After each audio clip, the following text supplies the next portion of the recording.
Crítica al gobierno de Álvaro Obregón. También conocido como el Manco de Celaya, Álvaro Obregón fue una figura clave en la época postrevolucionaria. Estuvo a punto de ser presidente por 2 periodos y perdió una de sus manos en la batalla, la cual aún conservaba. El general Álvaro Obregón Salido nació en la hacienda de Siquiciba en Navojoa, Sonora, en 1880, y su trayectoria política y militar durante la Revolución y después de esta en los acontecimientos posrevolucionarios de las primeras 2 décadas del siglo XX fue por demás brillante y determinante. Sus orígenes modestos como un agricultor más de los campos sonorenses no eran presagio de una vida tan inteligente, energética y determinante para la edificación del México que hoy en gran medida conocemos.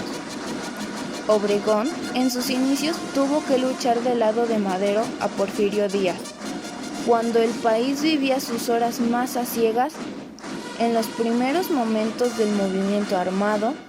Después de esto vendrían los enfrentamientos contra el general Pascual Orozco en Chihuahua en 1912.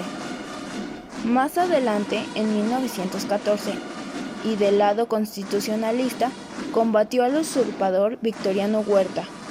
Un año después, a Francisco Villa y a Emiliano Zapata, quienes no estaban de acuerdo con el ascenso al poder de Carranza. Y finalmente, en 1920, Obregón se rebela contra Carranza, que pretendía un gobierno civil y no militar. Carranza, que fue un burdo intenso de cambiar un gobierno civil y no a uno militar, haciendo que llevaría varios movimientos al gobierno, que es paradójicamente a quien había acompañado y escoltado 3 años antes a Querétaro para la redacción de la Constitución de 1917. Hizo el Plan de Agua Prieta, que desconocía el gobierno ejecutivo e iniciaba formalmente su campaña política, justo días antes del asesinato de Venustiano Carranza, el 21 de mayo de 1920. El 1 de junio, después del magnicidio, es nombrado Adolfo de la Huerta como presidente interno del país hasta el 30 de noviembre de este mismo año. El 1 de diciembre de 1920, Obregón se convierte en presidente de México por 4 años. Su prioridad desde el primer momento es la pacificación del país que había iniciado Adolfo de la Huerta, es decir, acabar finalmente con la violencia revolucionaria que había azotado al país por 10 años.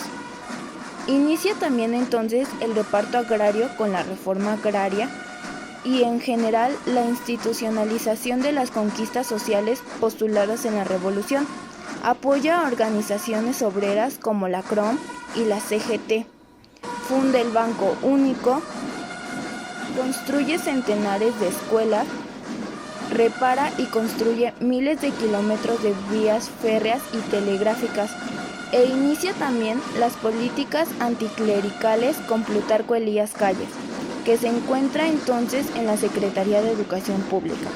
Es decir, Obregón es un presidente modernizador que pugna por un Estado laico y apoya las construcciones de instituciones.